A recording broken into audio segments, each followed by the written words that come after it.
एक दिन बलराम जी को साथ में लिए बिना ही श्री हरि स्वयं ग्वाल बालकों के साथ गाय चराने चले आए।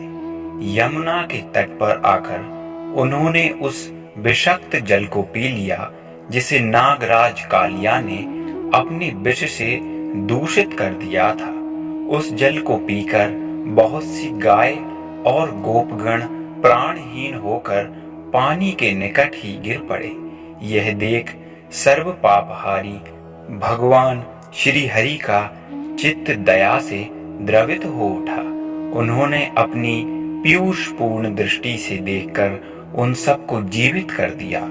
इसके बाद पीतांबर को कमर में कसकर बांध लिया। फिर वे माधव तटवर्ती कदम्ब वृक्ष पर चढ़ गए और उसकी ऊंची डाल से उस विष दूषित जल में कूद पड़े। भगवान श्री कृष्ण के कूदने से वह दूषित जल चक्कर काटकर ऊपर को उछला। यमुना के उस भाग में कालिया नाग रहता था। भंवर उठने से उस सर्प का भवन इस तरह चक्कर काटने लगा जैसे जल में पानी के भंवरे घूमते रहते हैं। उस समय 100 फणों से युक्त फणिराज कालिया क्रुद्र हो उठा और माधव को दांतों से डसते हुए उसने अपने शरीर से उन्हें आच्छादित कर लिया। तब श्री कृष्ण अपने शरीर को बड़ा करके उसके बंधन से छूट गए और उस सर्पराज की पूंछ पकड़कर उसे इधर उधर घुमाने लगे। घुमाते घुमाते उन्होंने उसे पानी में गिराकर पुनः दोनों हाथों से उठा लिया और तुरंत उसे 100 धनुष की दूरी पर फेंक दिया। उस भयानक नागराज ने पुनः उठकर जीभ लपलपाते हुए रोष पूर्वक माधव श्री हरि का बायां हाथ पकड़ लिया। तब श्री हरि ने उस महादुष्ट को दाहिने हाथ से पकड़कर उस जल में उसी प्रकार दबा दिया जैसे गरुड़ किसी नाग को रगड़ देता है। फिर अपने 100 मुखों को बहुत अधिक फैलाकर वह सर्प उनके पास आ गया। तब उसकी पूंछ पकड़कर श्री कृष्ण उसे 100 धनुष दूर खींच ले गए। श्री कृष्ण के हाथ से सहसा निकलकर उसने पुनः उन्हें डस लिया। यह देख अपने त्रिभुवन का बल धारण करने वाले श्री हरि ने उस सर्प को एक मुक्का मारा। श्री हरि के मुक्के की चोट खाकर वह सर्प मूर्छित हो अपनी सुध बुध खो बैठा। तदंतर अपने 100 मुखों को आनत करके वह श्री कृष्ण के सामने स्थित हुआ। उसके 100 फन 100 मणियों के समान प्रकाश से अत्यंत मनोहर जान पड़ते थे।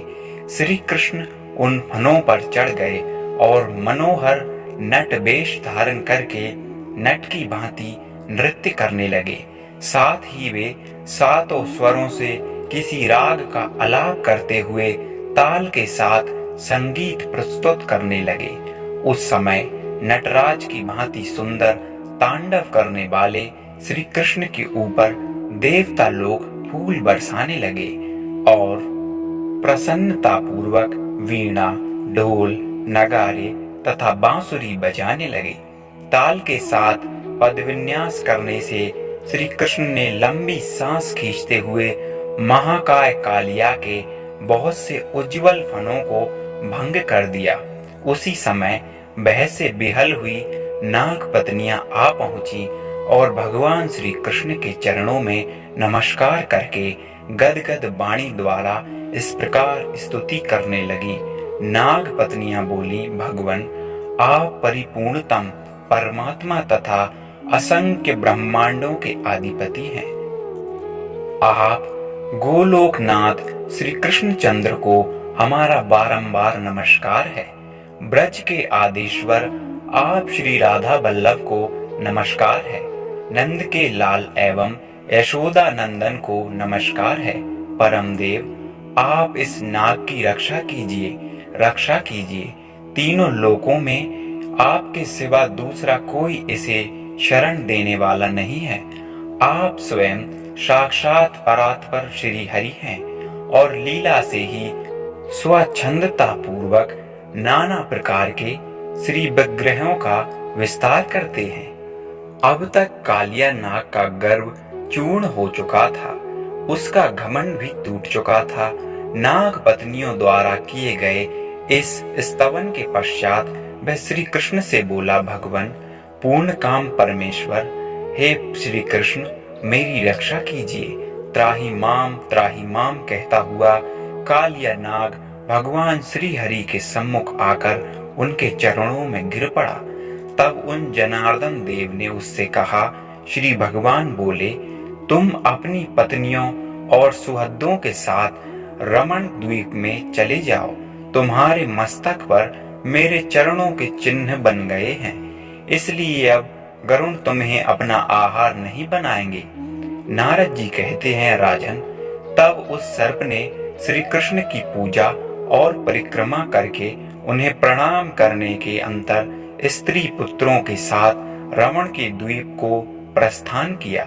इधर नंद नंदन को कालिया नाग ने अपना ग्रास बना लिया है, श्री कृष्ण को कालिया नाग ने खा लिया है। यह समाचार सुनकर नंद आदि समस्त गोपगण वहां आ गए थे। श्री कृष्ण को जल से निकलते देख उन सब लोगों को बड़ी प्रसन्नता हुई। अपने बेटे को छाती से लगाकर नंद जी परमानंद में निमग्न हो गए। यशोदा ने अपने खोए हुए पुत्र को पाकर उसके कल्याण की कामना से ब्राह्मणों को धन का दान किया। राजन उस दिन रात में अधिक श्रम के कारण गोपांगनाओं और ग्वाल बालकों के साथ समस्त गोप यमुना के निकट उसी स्थान पर सो गए।